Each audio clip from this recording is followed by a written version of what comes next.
ગરમી બહુ જ છે અને ગરમીમાં અમે ગરમ ગરમ વડાપાઉં ખાવા આવેલા છીએ. પાછળ જો અહીંયા જો કેટલા ડિગ્રી છે બતાવો, જલ્દી જલ્દી બતાવી.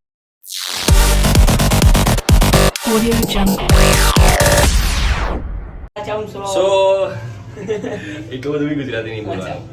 સો ગાઈસ, હવે અમે લોકો જઈ રહ્યા છીએ બહાર કંઈક ફરવા નથી જઈ રહ્યા, કામ છે, કામ કરવા જઈ રહ્યા છે. અને મોડો અમારો મિત્ર છે હિમેશ. Good morning. પંચાલ અને પંચાલ આના વધારે આપણે તો હિમેશ પંચાલ નામ છે ભાઈનું. અને ભાઈ દર વખતે આયરો જ લેટ કરે. જુઓ આનું મોઢું બરાબર જોઈ લો. વાહ વાહ વાહ. હાલ બી લેટ કર્યું. હું 10 મિનિટથી બહાર ઊભો છું પણ આવ્યો જ નહીં, બહાર આવ્યો જ નહીં. કેમ ભાઈ તમે આટલું લેટ કેમ થાય? તમે છોકરીઓ જેવા તૈયાર થાવ છો? બ્લોગમાંથી કાપી દઈશ ને તું. સોરી, આ નાખીશ, બાકી હું જે આગળનું બોલીશ તો તું બ્લોગમાંથી કાપી દઈશ. એટલે ના બોલ, બસ હું કાપીશ નહીં સાહેબ. પણ બોલવું જ નહીં ના ભાઈ છોકરીઓ જેવા તૈયાર થાય છે ને, થોડો સનસ્ક્રીન લગાવીને આવ્યા છે, મેકઅપ થોડો કરેલો છે, તો થોડું હોય. તો ગાડી થોડી બહુ ગંદી થઈ ગઈ હતી, તો હિમેશભાઈ આપણા ફુવારો મારી રહ્યા.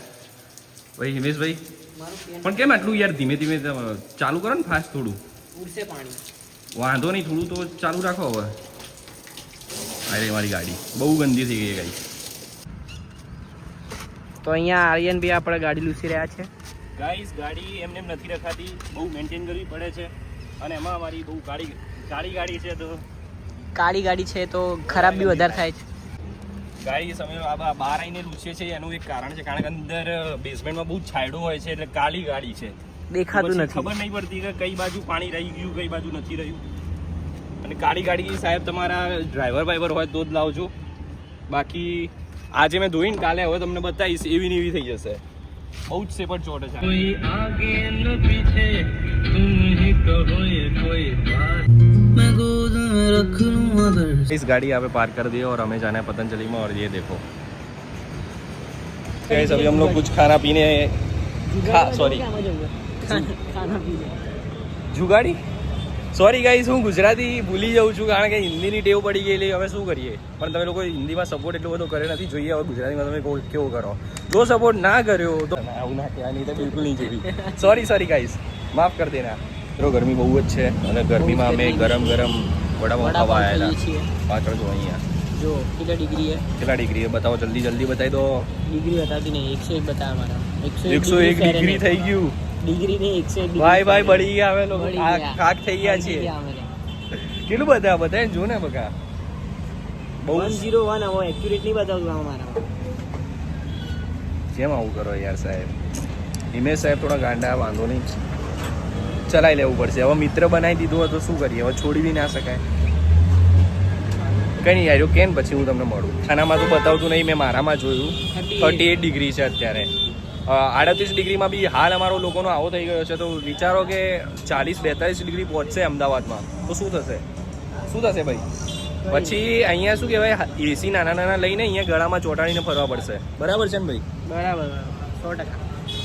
હા ભાઈ, થોડા બીઝી અત્યારે, એમની થોડી ગર્લફ્રેન્ડ જોડે વાત કરવા માટે. બાપા હું એ સેટિંગ કરું. આ જો સેટિંગ, હા જો બોલો ને, સેટિંગ કરું. હા, ડિગ્રી આવતી નહીં.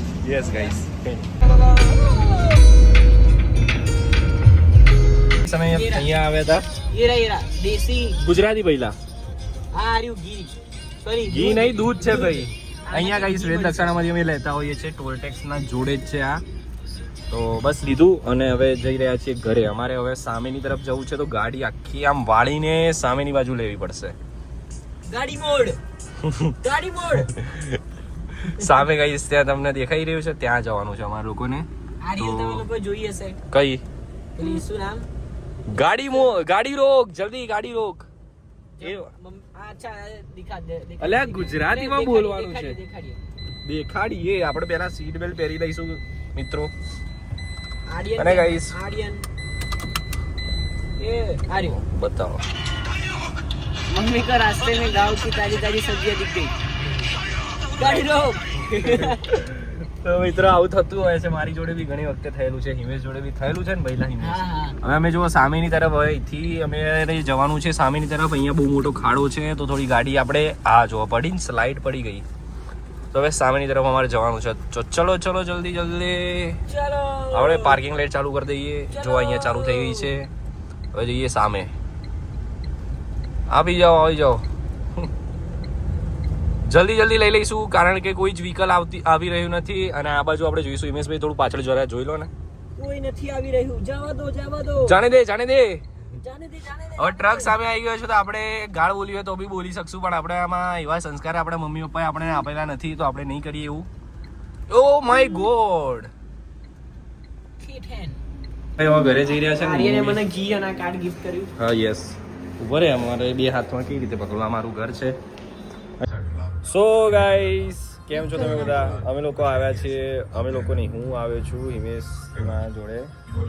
શું કરી રહ્યા છે હિમેશભાઈ? આપણે પિક્ચર જોઈ રહ્યા છીએ. સામે અહીંયા હવે પિક્ચર ચાલુ થશે, જુઓ તમે લોકો. કયું પિક્ચર છે કે સિરીઝ છે? સિરીઝ જોઈ રહ્યા છે, પિક્ચર નથી જોઈ રહ્યા. અને બસ સામે હવે જુઓ ચાલુ થઈ રહ્યું છે અને મસ્ત અમે લોકો આરામ ફરવા આવી રહ્યા છીએ.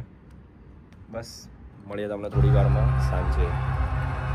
સો મિત્રો, એના પછી હું ઘરે સીધો આવી ગયો હતો અને બપોરે આવીને સૂઈ ગયો હતો કારણ કે બહુ જ લેટ થઈ ગયા હતા. હું 4 વાગી ગયા હતા અને મને બહુ જ ઊંઘ આવતી હતી, થોડું માથું દુખાતું હતું એટલા માટે. તો સીધો હું ઘરે આવી ગયો હતો ને ઘરે આવીને સૂઈ ગયો હતો. અત્યારે મસ્ત 7:30 વાગી રહ્યા છે.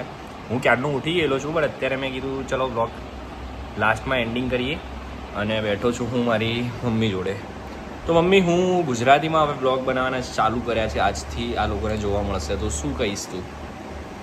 બસ બધાને એમ જ કહીશ કે લોકો મારા દીકરાને ખૂબ સપોર્ટ કરો, Yes. લાઈક કરો અને તમારા બ્લેસિંગ્સ, તમારા આશીર્વાદ આપો મારા દીકરાને, બસ. જેથી કરીને આગળ વધે. Thank you so much. અને બસ તમને જો આ વિડીયો રસોઈનો ટાઈમ છે ને બેટા, એટલે ચાલુ થાય. તો તમને આ વિડીયો પસંદ આવે તો વિડીયોને લાઇક કરી દેજો અને ચેનલ પર ન હોય તો ચેનલને સબસ્ક્રાઇબ કરી દેજો. બસ આપણે મળીએ આવા નવા ગુજરાતી બ્લોગ સાથે. અને હવે હું થોડું કન્ટિન્યુ સ્ટાર્ટ કરીશ. સો બસ, thank you for watching. Bye bye guys. જય શ્રી કૃષ્ણ. જય શ્રી કૃષ્ણ.